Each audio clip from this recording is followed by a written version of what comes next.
감사합니다. 오늘 우리에게 주신 말씀 누가복음 5장입니다. 누가복음 5장 17절로 26절까지 보겠습니다. 신약성경 97면에 있습니다.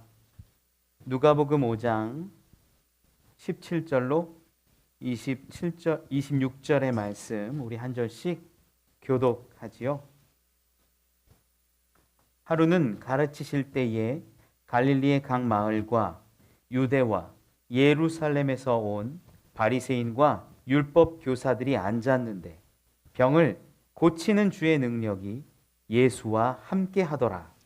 한 중풍병자를 사람들이 침상에 메고 와서 예수 앞에 들여놓고자 하였으나 무리 때문에 메고 들어갈 길을 얻지 못한지라 지붕에 올라가 기와를 벗기고 병자를 침상째 무리 가운데로 예수 앞에 달아 내리니 예수께서 그들의 믿음을 보시고 이르시되 이 사람아 내 죄 사함을 받았느니라 하시니 서기관과 바리새인들이 생각하여 이르되 이 신성 모독하는 자가 누구냐?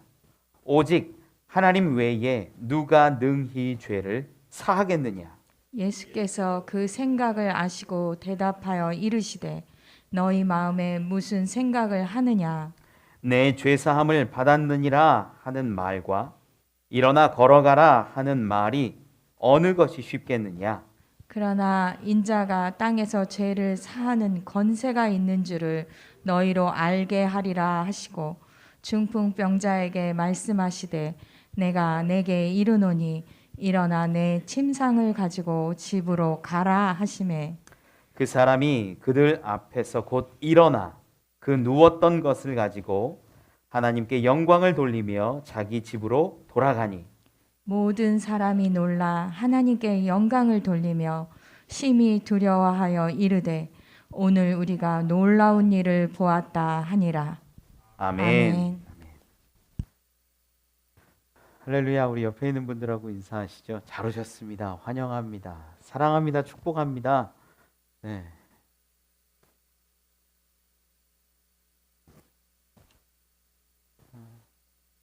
오늘 우리가 보고 있는 말씀, 우리가 대하고 있는 말씀은 병을 낫게 하시는 예수님의 모습이 나옵니다. 중풍병자를 일으키시는데요. 우리가 교회 다니고 신앙생활할 때 이러한 소망 가지고 오는 분들 생각보다 많습니다. 하나님, 약합니다. 연약합니다. 병에 걸렸습니다. 어려움이 있습니다. 고쳐주세요. 이런 소망을 가지고 주님 앞에 나아오는데 저는 여러분들이 그런 소망 가지고 오시는 분들마다 하나님의 놀라운 역사를 경험하길 원합니다. 오늘 본문에는 중풍병자가 일어나서 자기 침상을 가지고 돌아간다라는 이야기가 나와요. 이거랑 조금 비슷한 내용이 요한복음 5장에도 기록되어 있는데요. 요한복음 5장에는 38년 된 병자가 예수님의 고쳐주심으로 인하여서 자기 누웠던 자리를 들고 일어나는 장면이 나오죠. 혹시 요한복음 5장 볼 수 있을까요? 우리 같이 좀 한번 읽어볼게요. 요한복음 5장 6절로 9절인데 우리 교독 한번 해보죠. 예수께서 그 누운 것을 보시고 병이 벌써 오래된 줄 아시고 이르시되 내가 낫고자 하느냐? 병자가 대답하되 주여 물이 움직일 때 나를 못에 넣어주는 사람이 없어 내가 가는 동안 다른 사람이 먼저 내려가나이다. 예수께서 이르시되 일어나 내 자리를 들고 걸어가라 하시니 그 사람이 곧 나아서 자리를 들고 걸어가니라. 아멘. 아멘. 이 이야기가 참 비슷해요. 어떤 것이 비슷하냐면 예수님께서 직접 말씀으로 명령하셨을 때 병이 나았고 그가 자리를 침상을 들고 돌아가는 장면, 이런 것들이 참 비슷합니다. 요한복음 5장에 나오는 38년 된 병자는 참 재밌는 이야기가 그 가운데 흐르고 있어요. 예루살렘 그 성 근처에 양문이라고 있는데, 양의 문이라고 불리는 그 문이 있는데, 그 근처에 베데스다라 불리우는 이 연못이 있었습니다. 여기에는 희한한 전설이 하나 내려져 오는데, 이 전설이 뭐냐면은 연못이라 그 물이 있었는데 그 물이 동하면 천사가 내려와서 그 물을 동하게 하는데, 어떻게 동하는지는 모르겠어요. 이렇게 막 폭포수가 나는 소리가 나는지 아니면 물이 이렇게 회전을 하는지 어떤지는 모르겠지만, 천사가 내려와서 동하게 한 다음에 거기에 병 있는 사람이 가장 먼저 들어가면 그 사람이 병이 낫는 거예요. 이걸 보고 수많은 사람들이 그 베데스다 연못 가운데 진을 칩니다. 성경에 보면 이제 거기에 행각 5이 있었다라고 이렇게 기록해요.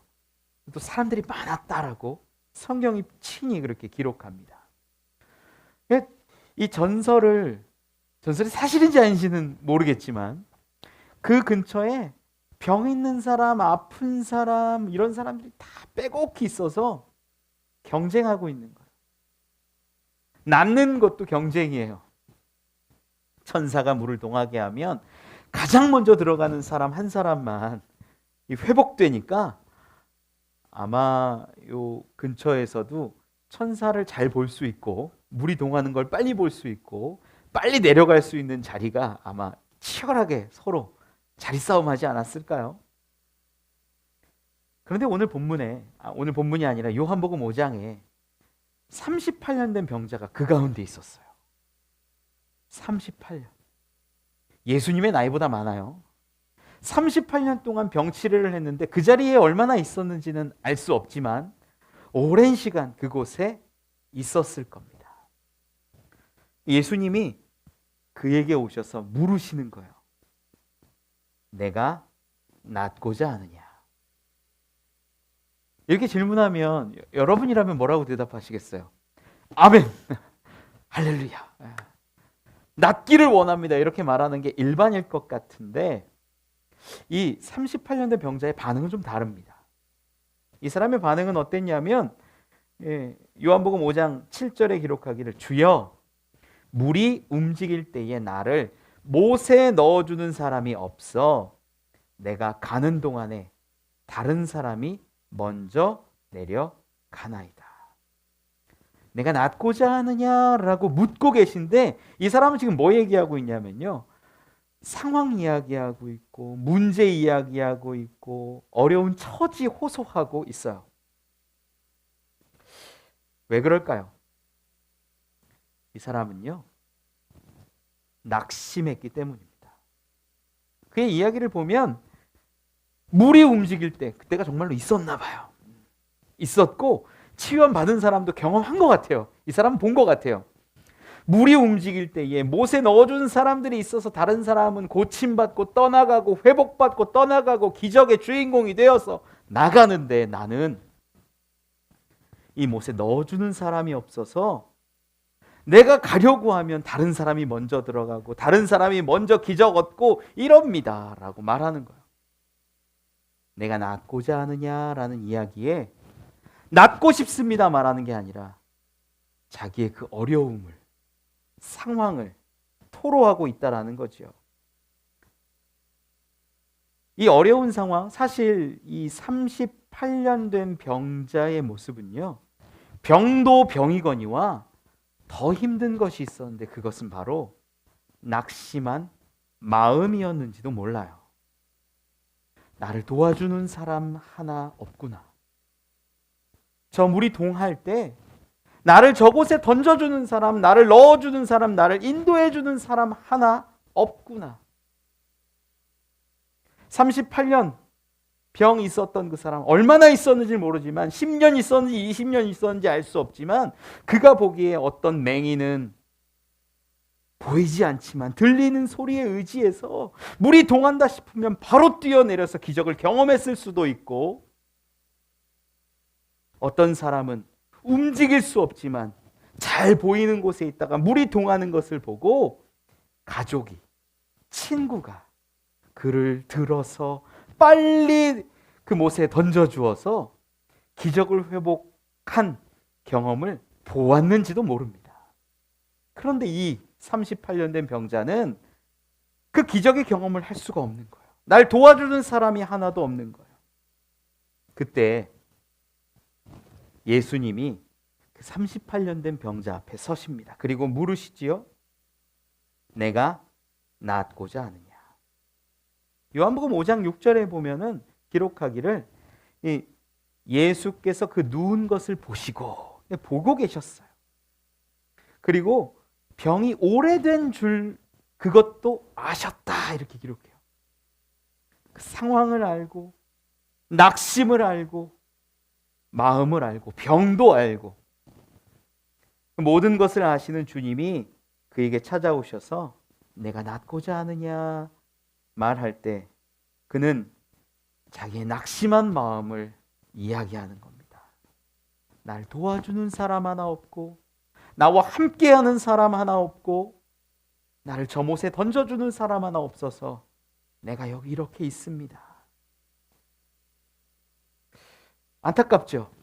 몸의 병도 몸의 병인데 마음도 완전히 낙심하고 가라앉아 버렸어요. 그에게 예수님이 말씀하시지요. 일어나 내 자리를 들고 걸어가라. 그의 마음이 무너졌고 몸에도 병이 있었던 자였지만 예수님은 그에게 찾아오셔서 그를 만나주시고 그 마음을 고쳐주십니다. 육신의 병을 고쳐주시고 그와 대화함으로 너와 함께하는 자가 있다. 너는 너의 방법으로는 물이 동하면 들어가길 원하나 나의 방법으로는 명령하여 일어난다. 이런 놀라운 모습을 주님이 직접 보여주시는 거예요. 예수님은 아무도 함께하지 않는 자에게 다가오셔서 그와 함께 하시고 그의 마음과 몸과 모든 것을 고쳐주십니다. 예수님의 치유는요, 그냥 그저 단순한 몸의 육신의 몸덩어리의 치유에 불과한 것이 아니라 마음도 살리고 몸도 살리고 온전하게 구원하시고 돌보시는 사역임을 우리는 보게 됩니다. 오늘 본문에도 비슷한 이야기가 기록되지요. 오늘 본문의 배경을 보면 수많은 지역에서 갈릴리의 각 마을과 유대와 예루살렘 가운데에 바리새인들과 율법 교사들이 예수님을 찾아옵니다. 예수님하고 대화하는 거예요. 바리새인과 율법 교사라고 한다면 율법에는 정통한 사람들, 그런 사람들이 예수님과 대화하는 거죠. 얼마나 사람이 많았던지 그 틈을 비집고 누군가가 오려고 해도 쉽게 올 수 없습니다. 오늘 본문에 기록하기를 중풍병자 든 사람이 있었는데 이 사람이 움직일 수 없어서 침상째 친구들이 데려오는 거예요. 이 침상째 데리고선 예수님께로 가려고 하는데 그 길이 험난합니다. 수많은 사람들이 꽉꽉 메워져 있으니까 성경에서도 보면 19절에 무리 때문에 메고 들어갈 길을 얻지 못한지라 이렇게 기록해요. 그러니까 갈 수 없는 거예요. 그 중풍병자 걸린 사람의 친구들이 방법을 찾습니다. 그것이 뭐였냐면 지붕으로 올라가서 그 지붕의 부분을 뜯고 기와를 벗겨내고 병자를 침상째로 무리 가운데 예수님 앞에 달아 내리는 거였습니다. 이 기와 걷어내는 것도 조금 걷어낸 게 아니에요. 사람 몸만큼도 아니에요. 그 침상째로 들어가야 되니까 얼마나 크게 구멍이 났겠습니까? 이렇게 침상째로 내려오는 모습을 보시고 예수님이 20절에 이렇게 말씀하세요. 예수께서 그들의 믿음을 보시고 이르시되 이 사람아 내 죄사함을 받았느니라. 오늘 본문 말씀은 사실 두 가지 이야기로 구성되어 있어요. 하나는 중풍병자가 있었는데 이 중풍병자가 친구들의 믿음으로 인하여서 예수님을 만나고 그 중풍병을 고침받고 그 침상을 들고 돌아갔다라는 이야기 하나, 그리고 다른 하나는 이 죄사함을 받았다라고 말씀하신 예수님 가운데 율법 교사와 바리새인들이 야, 이거는 아닌데, 이거는 신성모독인데라고 말하면서 예수님과 대화하는 과정에 예수님이 당신을 드러내시는 모습, 죄의, 사망의 그런 모든 문제들을 해결하시는 당신의 권세를 드러내시는 모습을 보여주는 장면이 두 가지로 구성이 되어 있어요. 어쩌면 이 율법 교사와 바리새인들의 이야기가 틀리지는 않았습니다. 율법에 대해서 정통한 사람들, 말씀에 대해서 분명히 아는 사람들, 아니, 예수라는 사람이, 청년이 죄를 사한다고? 말도 안 돼. 율법에는 그렇게 기록된 적이 없거든요. 사람이 어찌 죄를 사할 수 있겠습니까? 레위기 19장 22절에 이런 기록이 있거든요. 제사장은 그가 범한 죄를 위하여 그 속건제의 순양으로 여호와 앞에 속죄할 것이요, 그리하면 그가 범한 죄를 사함 받으리라. 죄 사함에는 방법이 딱 하나밖에 없어요. 제사예요. 제사를 통해서, 피 흘림을 통해서 그 죄가 사해지는 방법, 레위기에 있는 제사법들이 다 그거예요. 우리가 정결해지기 위해서, 죄 사함 받기 위해서 하는 거 제사입니다. 이거는 정해진 율법이에요. 정해진 거예요. 율법 교사들이니 바리새인들이 얼마나 잘 알았겠습니까? 그런데 예수님이, 예수라는 청년이 이상한 거예요. 지붕 뜯고 내려오는 중풍병자를 향해서 내 죄 사함을 받았느니라. 이건 그들의 시선에서는 분명히 신성 모독입니다. 그런데 예수님이 그들의 마음을 아시고 그들의 중심을 아시고 물으세요. 22절에 너희 마음에 무슨 생각을 하느냐? 내 죄 사함을 받았느니라 하는 말과 일어나 걸어가라 하는 말이 어느 것이 쉽겠느냐? 그리고는 그들에게 죄 사함의 권세가 있는 줄을 알게 하기 위해서 그 중풍병자에게 명령하십니다.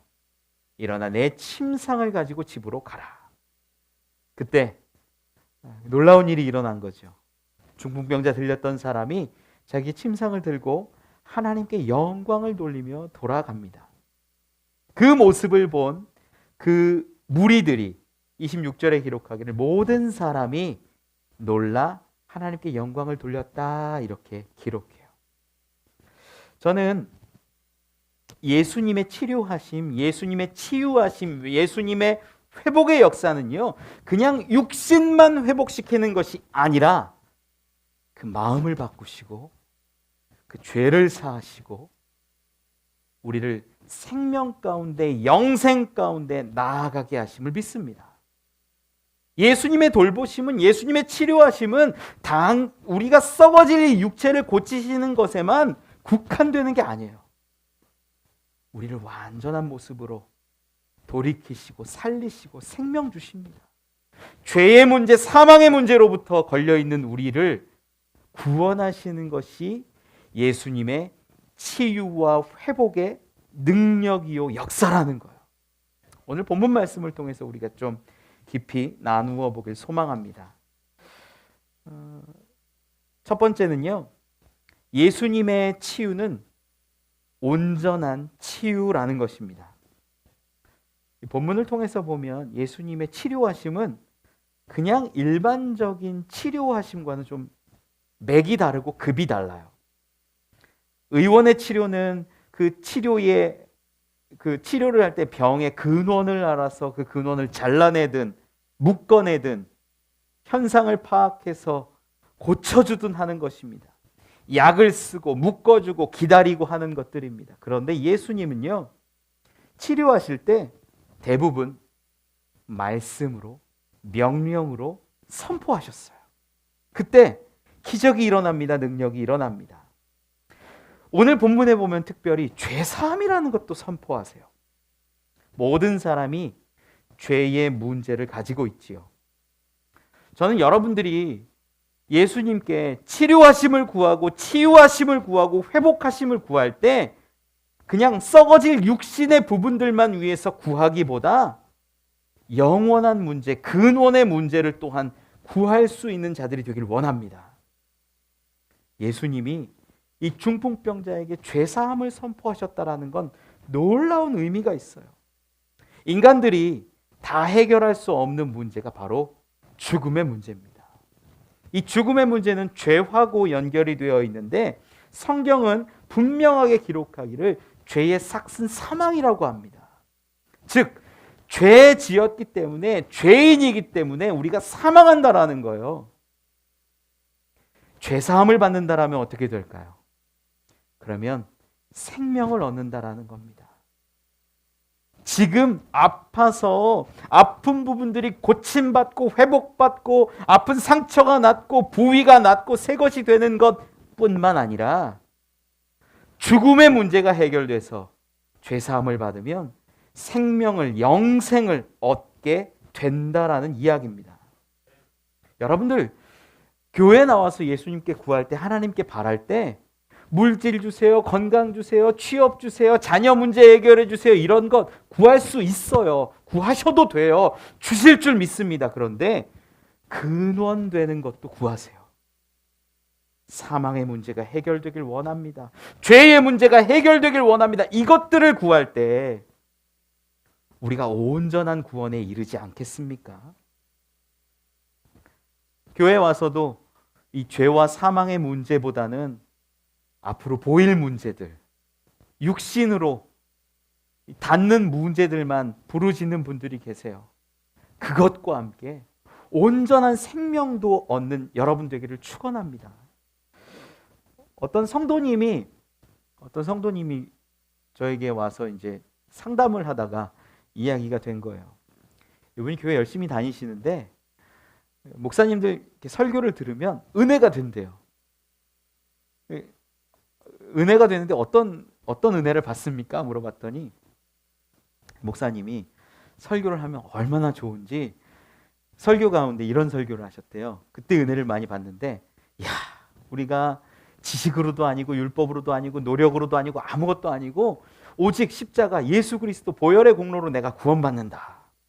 이 이야기를 들으면 마음이 막 뜨거워진다는 거야. 그래, 내가 한 거 아무것도 없는데, 내가 열심 낸 것도 없는데 은혜로 구원받는구나. 그게 참 깊은 은혜를 받는데요. 제가 들을 때 뭐 문제가 없어요. 네, 좋네요. 뭐가 문제입니까? 근데 이분이 계속 얘기를 하는데, 그렇게 몇 주 지내고 잘 지내는데 한 번은 또 목사님이 말씀을 하시는데, 아니 그렇게 살면 어떻게 되겠냐고. 성경도 봐야지, 말씀도 봐야지, 기도해야지, 새벽 제단 쌓아야지, 주일 성수해야지, 뭐 하는 거냐고 막 혼을 내드려요. 그러면 그때는 맞아, 내가 제대로 살아야지, 제대로 내가 신앙생활 해야지 라고 생각을 했는데, 시간 지나갖고 생각을 해보니까 무슨 말이 맞는지 모르겠다는 거예요. 구원을 받는데 온전히 십자가의 공로, 보혈의 은혜로 내가 구원받는다라고 거기에 은혜를 받았는데, 목사님 말씀이 또 주일 성수하라는 거예요. 헌신해야 되고 섬기고 봉사해야 된다라는 거예요. 말씀도 봐야 된다는 거예요. 기도도 막 새벽에도 나오라는 거예요. 그 얘기를 들으면 그렇게 해야 구원받나? 도대체 뭐야? 율법으로 아니라 그랬는데, 행함으로 아니라 그랬는데 자꾸 행하라고 그러냐? 하나를 더하면 하나를 빼는 느낌인 거죠. 이분의 고민이. 저한테 묻는 거, 뭐가 구원입니까? 불 같은 설교, 얼음 같은 설교. 여러분, 뭐가 구원이에요? 은혜로 우리가 구원받습니까? 조용하네요. 우리가 열심히 기도하고 부르짖고 성경 보고 말씀대로 살아가는 것으로 구원받습니까? 조용하네요. 우리 성도들도 헷갈리고 있어요 지금. 며칠 전에 장로님들 이렇게 교육하고 왔는데 장로님들도 헷갈려요. 목사님들도 헷갈린 분들이 있을 거예요. 그러니까 뭘로 구원받냐? 우리가 뭘로 구원받냐? 여러분, 구원에 대해서 분명히 알아야 돼요. 무엇이 우리를 구원하는가? 예수님이 한번은 그 율법적인 사람들하고 대화할 때, 바리새인들하고 이야기할 때 누가복음 11장에 이런 말씀하신 적이 있어요. 11장 42절에 너희 바리새인이여 너희가 박하와 운향과 모든 채소의 11조는 드리되 공의와 하나님께 대한 사랑은 버리는도다. 그들이 얼마나 율법을 잘 지켰냐면 채소의 11조까지도 드렸다라는 거예요. 하나하나 빠짐없이 모든 율법을 지키고 모든 행함을 정결하게 했던 사람들입니다. 그런데 예수님이 하시는 말씀이 공의와 하나님께 대한 사랑 버리는도다. 너희 공의롭게 사니? 사람들에게 공의롭니? 사랑하니? 정직하니? 그리고 하신 말씀이 42절 후반절에 이것도 행하고 저것도 버리지 말아야 할지니라. 무슨 얘기냐면요, 이 말씀의 깊이를 잘 헤아려 보면 너희가 지금 드리는 예물들, 심지어 채소의 11조까지도 드리는데 그 행위 하면서도 하나님을 향한 사랑과 이웃을 향한 공의와 정의를 행하라는 거예요. 구원은요, 어떤 거냐면 오직 예수 그리스도 보혈 십자가 은혜로 우리가 구원을 받습니다. 그런데 구원이 이렇게 단면적인 게 결코 아니에요. 칼로 이렇게 딱 자를 수 있는 게 아니에요. 거기서부터 구원이라는 것이 시작되어서 어디로 가냐면 우리 삶이 변화되고 믿음과 구원에 합당한 삶을 살아가게 되는 것이 구원의 온전한 모습입니다. 그 박옥수 씨, 유병원 씨 이런 분들이 구원파라고 얘기하는데 거기서 가르치는 내용들이 어떤 거냐면 오직 예수 그리스도 보혈 그 피로 인하여서 내 죄가 사해졌다. 이것만 가르쳐요. 그게 핵심이에요. 구원파 가서 설교 들으면요, 막 가슴이 뜨겁습니다. 좋아요. 내용 좋은 것도 많아요. 그런데 그 가운데 구원받은 자들이 이 땅 가운데에 하나님 나라를 이루기 위해서, 구원을 이루어가기 위해서 무엇을 해야 하는지, 어떻게 살아야 하는지 공의와 정의에 대한 이야기는 빠져 있다는 거예요. 여러분, 죽어서 가는 천국만 있는 것이 아니라 예수님이 기도하신 게 뭐예요? 나라가 임하옵시며. 나라가 임하는 걸 예수님은 가르치셨고 보여주셨고 선포하셨는데 우리는 죽어서 갈 천국만 생각하고 있는 거예요. 그게 구원파의 특징이에요. 잘못된 거예요. 정통 기독교는 어떻게 얘기하냐면 맞습니다. 십자가 보혈로 그 구원 이루어집니다. 오직 전적인 예수 그리스도의 능력입니다. 그것을 믿을 때 우리가 구원받습니다. 그리고 하나님의 나라를 살아가는 사람들, 하나님의 자녀된 자들, 하나님의 백성된 자들은 어떻게 살아가야 되느냐? 우리에게 주어진 자기 십자가를 지고 걸어가는 것으로 하나님의 나라를 이루고 구원을 이루어 간다라고 말합니다. 그래서 하나님 나라는요, 죽어서만 가는 게 있는 게 아니라 이 땅 가운데에서도 임하게 하는, 임하시는 하나님 나라가 있다라는 거예요. 이게 정통 이제 기독교에서 말하는 구원 이야기입니다. 여러분, 온전한 구원을 이루시길 바랍니다. 구원파는요, 어떻게 하냐면 오직 예수 십자가 복음으로 내가 구원받는다라고 얘기하니까 그 이후에 아무 의미가 없는 거예요. 예수님이 말씀하신 선한 사마리아인은 이웃을 위해서 사랑하고 섬기고 돌보아라, 가치 없어요. 중요한 게 아니에요.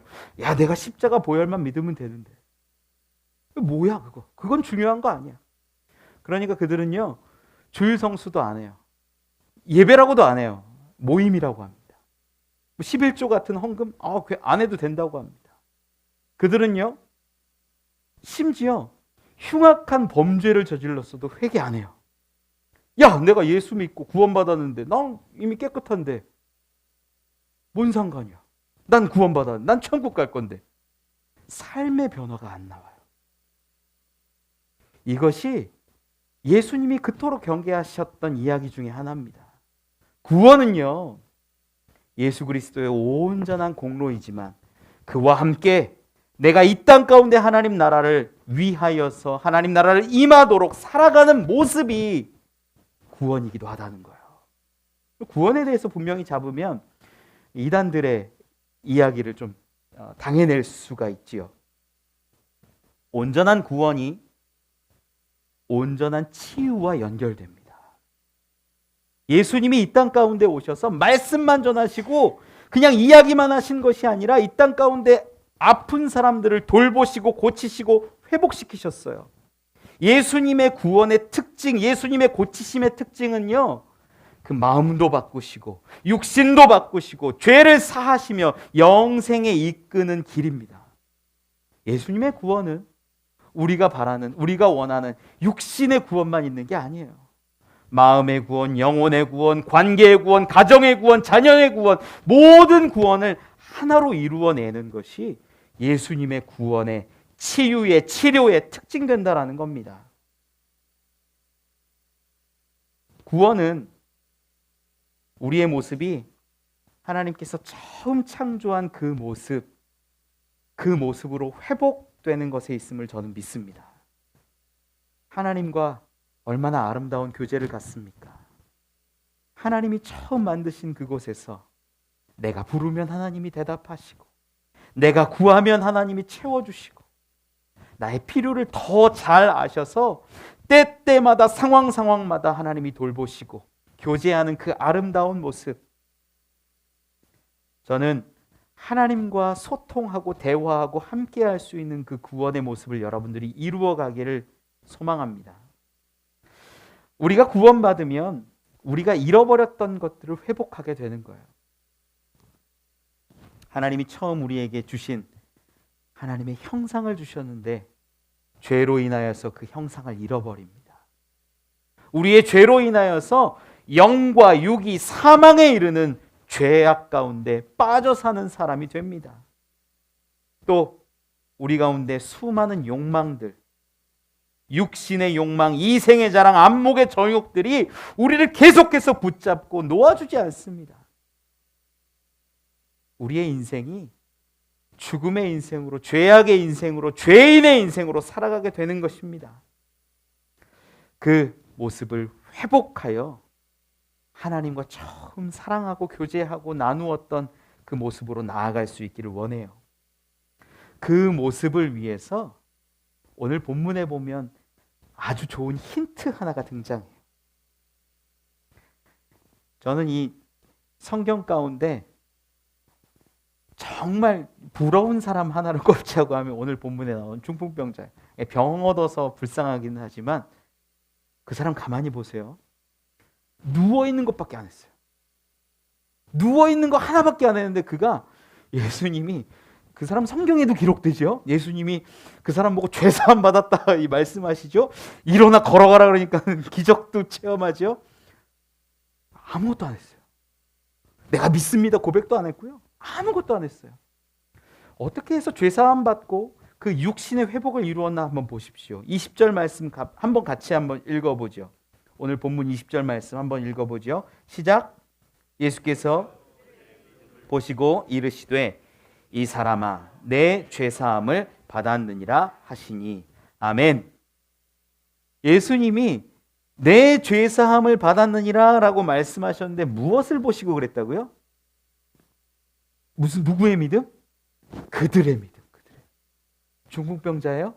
아니에요. 물론 중풍병자도 소망이 있었겠죠. 물론 중풍병자도 마음에 나 고침받고 싶다, 예수님께 가면 좋겠다 마음이 있었겠죠. 그런데 누구의 믿음을 보셨냐면 그들의 믿음이라고 해요. 그 친구들의 믿음. 그 친구들이 야 예수님께 데려가기만 하면, 예수님께 지붕을 뜯어서라도 침상째로 내려서라도 예수님 앞에만 가면 낫겠다. 그 믿음과 소망을 가지고 지붕을 뜯어내지 않았겠어요? 그 지붕을 뜯는 과정은 얼마나 험난했겠습니까? 사람들이 비난했을 겁니다. 야 다쳐. 야 무슨 일이야, 왜 그래, 하지마.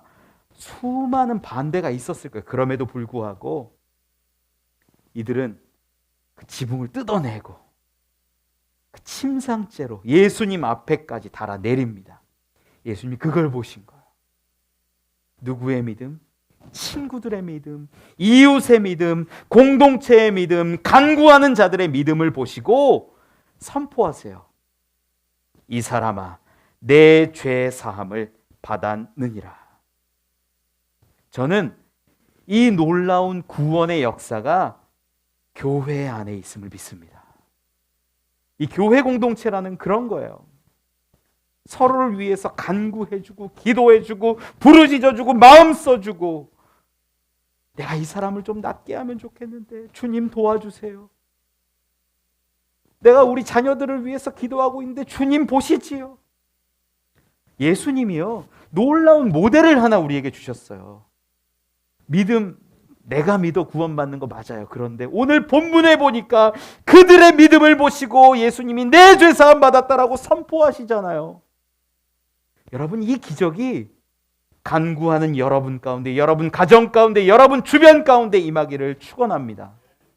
우리가 부르짖으면, 간구하면, 내 믿음으로 지붕을 뜯어내고 주님 앞에 나아오기만 하면 내가 사모하고 내가 바라보고 내가 믿고, 그런 자들이 죄사함 받고 구원함 얻을 수 있습니다. 말씀이 얘기하잖아요. 예수님이 말씀하시잖아요. 우리 교회가 서로를 돌아보고 낙심한 자들, 아픈 자들, 눈물 흘리는 자들, 소망을 잃어버린 자들에게 나아가서 도와줄 수 있고 사랑으로 권면할 수 있고 믿음으로 세워줄 수 있는 그런 공동체가 되기를 원합니다. 우리 주변에 누군가가 나올 수 없을 때, 하나님을 구할 수 없고 깨닫지 못하고 예수를 구할 수 없는 자들을 위해 우리가 기도해야 합니다. 간구해야 합니다. 그 길이 험난할지 몰라도 우리가 지붕을 뜯어내는 마음으로 우리가 함께 해야 합니다. 야고보서 5장 16절에 기록합니다. 그러므로 너희 죄를 서로 고백하며 병이 낫기를 위하여 서로 기도하라. 의인의 간구는 역사하는 힘이 큼이니라. 우리에게 신앙의 가족을 주셨고 의로운 사람들, 기도하는 사람들과 함께 하도록 하셨습니다. 우리 함께 기도합시다. 함께 구하고 함께 믿음으로 서로의 침상을 지어주고 자기 십자가를 지는 사람들이 됩시다. 우리 죄를 사하시고 우리를 구원하시며 낫게 하실 것을 믿습니다. 두 번째 은혜 나누길 원하는 것은요, 치유를 통해서 예수님의 권세를 깨닫고 하나님께 영광 돌리게 된다라는 것입니다. 누가복음 17장에는 10명의 나병 환자가 예수님께 고침받는 장면이 나옵니다. 10명의 나병 환자가 멀리 서서 예수님에게 부르짖어요. 예수 선생님이여, 우리를 불쌍히 여기소서. 그때 예수님이 그렇게 말씀하세요. 제사장들에게 너희 몸을 보이라. 그들이 가다가 깨끗함을 받습니다. 제사장에게 간다라는 건 깨끗함을 인정받고 내 삶의 자리로 돌아간다라는 것을 의미해요. 제사장에게 달려가고 있는데 깨끗함을 받은 거예요, 몸이. 그런데 말씀 뒷부분에는 그 중에 한 사람이 돌아오는 장면이 나와요.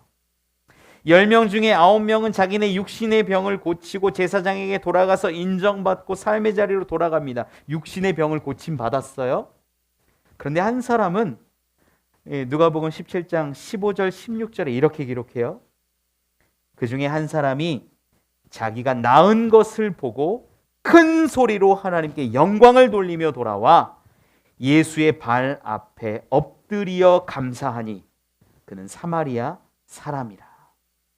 하나님께 영광을 돌리며 예수님 앞에 엎드렸다라고 성경은 기록해요. 예수께서 자기를 고치신 것, 그 10명을 고치신 것, 나병을 고치신 것을 그는 알았다라는 거예요. 이건 우연이 아니라 예수님의 명령 가운데 내가 고침받았다라고 믿고 깨달았기에 예수님 앞에 나온 거예요. 왜 엎드립니까? 이분이 능력이 있으신 분이고, 이분이 예배 받으실 분이고, 이분이 경배 받으실 분이구나, 내가 엎드려야 할 분이구나라는 걸 깨달았기에 그는 엎드렸다는 거예요. 그때 예수님이 뭐라고 한 줄 아세요? 일어나 가라. 내 믿음이 너를 구원하였느니라. 저는 예수님이 지금도 육신의 병을 고치실 수 있고 돌보실 수 있고 회복하실 수 있는 분임을 믿습니다. 여러분들이 그러한 기적의 주인공들이 되기를 원합니다. 그런데 9명처럼 머무르지 말고 1명처럼 되기를 원합니다. 9명도 병의 고침을 받았어요. 육신의 나음을 얻었어요. 그런데 돌아온 사람 하나였어요. 야, 이분이 예배 받으실 분이구나. 내가 엎드려야 할 분이구나. 내가 경배해야 할 분이구나. 그것을 알고 하나님께 영광을 돌리며 감사했을 때 예수님이 선물 같은 걸 주세요. 일어나 가라. 내 믿음이 너를 구원하였느니라. 첫 번째 육신만 고침받은 사람들은 가라. 제사장들에게 가서 너희 몸을 보이라 말씀하셔서 육신의 고침만 받았지만 돌아와 주님을 인정하고 주님 앞에 엎드린 자, 경배한 자, 하나님께 영광을 돌린 자는 구원까지 받았다라는 것입니다. 오늘 본문도 마찬가지입니다. 예수님께 죄 사함의 권세가 있음을 알지 못하는 사람들이 많았어요.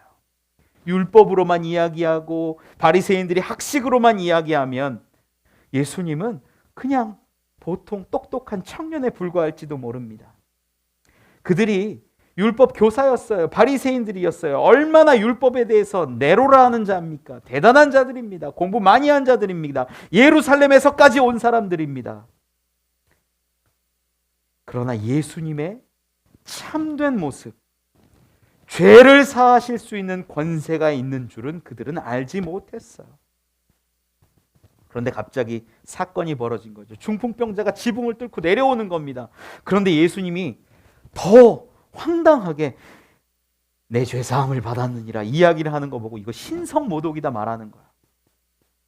신성모독입니다. 어떻게 보면 율법은 이 피를 흘려서 죄사함을 받아야 되는 건데 어찌 사람이, 청년이, 예수가 내 죄사함을 받았느니라 말할 수 있겠어요. 히브리서 9장 22절에 보면 모든 그 레위기 같은 곳에 있는 제사에 대한 이야기가 한 줄로 요약되어 있어요. 뭐라고 기록하냐면 히브리서 9장 22절에 율법을 따라 거의 모든 물건이 피로써 정결하게 되나니 피 흘림이 없은즉 사함이 없느니라. 율법이 뭐예요? 피 흘림이 있어야 사함이 있는 거예요. 제사가 있어야 온전함이 있는 거예요. 정결하게 되는 거는 죽고 피 흘리는 그 제사의 율법을 따라서 이루어지는 거예요. 그런데 예수님이 지금 뭐예요? 내 죄사함을 받았네. 이건 신성모독이에요. 율법에 따르면, 율법만 가지고 보면 예수님이 신성모독하고 있는, 하나님만이 그거 하실 수 있고 제사만이 그걸 정결케 하고 사할 수 있는데 어찌 그 내려오는 모습을 보고 이야기할 수 있을까? 예수님은 그들의 마음을 아시고 중심을 아셨어요. 그들의 이중성을 아셨어요. 겉으로는 율법으로 살아가고 말씀으로 살아가고, 그렇지만 그 안에는 그 속에는 물질을 더 사랑하고 정의와 공의는 사라지고 내 뜻과 내 원하는 대로 살아갔던 그들의 모습을 분명하게 아셨어요. 그래서 질문하십니다. 22절에 죄사함을 받았느니라 하는 말과 일어나 걸어가라 하는 말이 어느 것이 쉽겠느냐? 이 질문에 대답을 못하는 거예요. 율법학자라면 분명히 얘기할 수 있는 게 오직 하나님께서만 하시는 거니까 죄사함이 어렵다라고 말할 수 있을 텐데 아무 말을 하지 못해요. 왜냐? 그들의 인생이 말씀과는 다르게 세상적인 기준으로 살아가고 보이는 것에 좌우되어 살아가는 이중적인 모습이었기 때문이에요. 그것을 예수님이 보시고 간파하시고 질문을 던지신 거죠. 정답을 말하라면 쉬운 건 일어나는 것이 쉽겠지요 라고 말할 수 있지만 그들의 마음은 그렇지 않았어요. 그때 예수님이 말씀하십니다. 일어나 내 침상을 가지고 집으로 가라. 이유도 기록되어 있는데 24절에 기록합니다. 그러나 인자가 땅에서 죄를 사하는 권세가 있는 줄을 너희로 알게 하리라. 육신의 고침, 병, 나음을 통해서 죄를 사할 수 있는 권세가 있는 것을 알게 하려 하심이었다라고 성경은 기록해요. 저는 이 장면이 얼마나 아름다운 장면인지 모르겠어요. 예수님이 원래가 하나님과 같은 분이시고 동등한 분이시지만, 죄를 사하실 수 있는 분이시지만 그 모든 것을 포기하시고 이 땅 가운데 인간의 모습으로 오시지 않았습니까? 그분에게는 권세가 있었어요. 죄를 사할 수 있는 권세, 죄의 문제, 사망의 문제를 해결하실 수 있는 권세, 죽음이 예수 그리스도를 묶지 못하는 그 능력과 권세가 분명히 있었음을 선포하고 계신 장면이라는 거예요. 인자가 땅에서 죄를 사하는 권세가 있는 줄을 너희로 알게 하리라. 저는 여러분들이요, 예수님에 대해서 분명하게 알 수 있기를 원합니다. 여러분들이 그렇게 바라는 육신의 기적, 병 나음의 능력, 치유의 기적 다 경험할 수 있기를 원해요.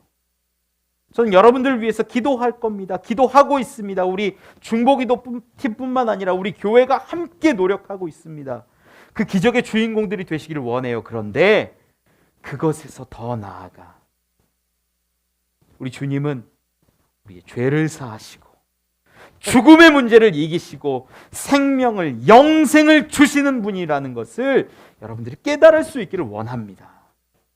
이것이 예수님이 치료하시는, 치유하시는 놀라운 능력의 특징이라는 거예요. 그냥 몸만 구하시고 몸만 낫게 하시는 것이 아니라 마음을 돌이키시고 영혼을 살리시고 영생을 주시는 주님의 능력. 저는 여러분들이 그 예수님을 알고 그 예수님 앞에 나와 구할 수 있는 그 10사람이 아닌 한 사람이 되기를 원합니다.